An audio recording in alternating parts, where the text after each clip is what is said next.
A level of 60% support for Scottish independence over the period of a year has been identified as a benchmark in making the decision over a second referendum, senior SNP sources say.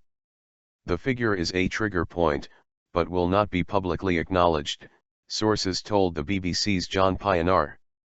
Professor John Curtice said it was the level the party should be thinking about.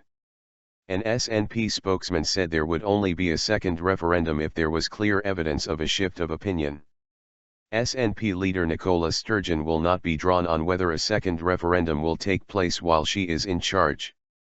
But sources close to Ms Sturgeon said the benchmark was vital to ensure support for independence had become the settled will of the Scottish people.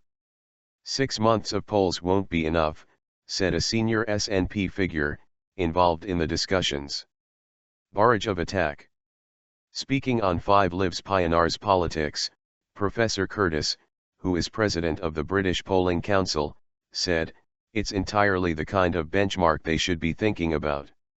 I think some of us said, not long after last year's referendum, that this was the kind of scenario the SNP needed to see in play before they could seriously contemplate a referendum." He added, "I think one of the things that's forgotten about the referendum last year is that there had never previously been a period in which the opinion polls had consistently pointed to a majority in favor of yes.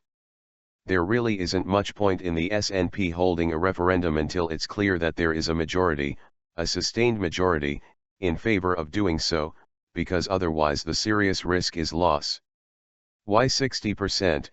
There clearly is a serious prospect that that figure will come down under the sustained barrage of attack that there will undoubtedly be on the independence project in the event of a second referendum."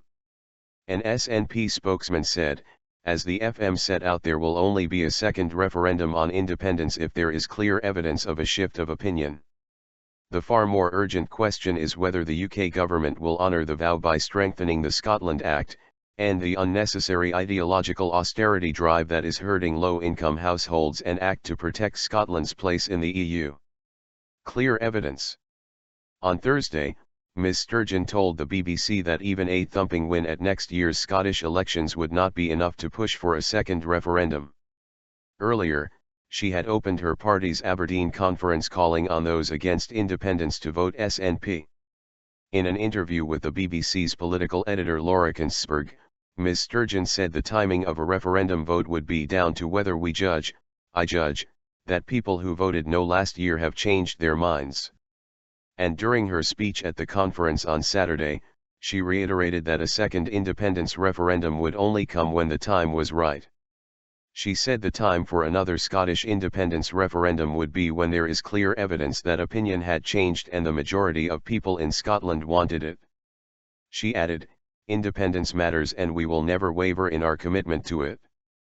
But what we say about jobs, schools, and hospitals matters just as much to people across Scotland."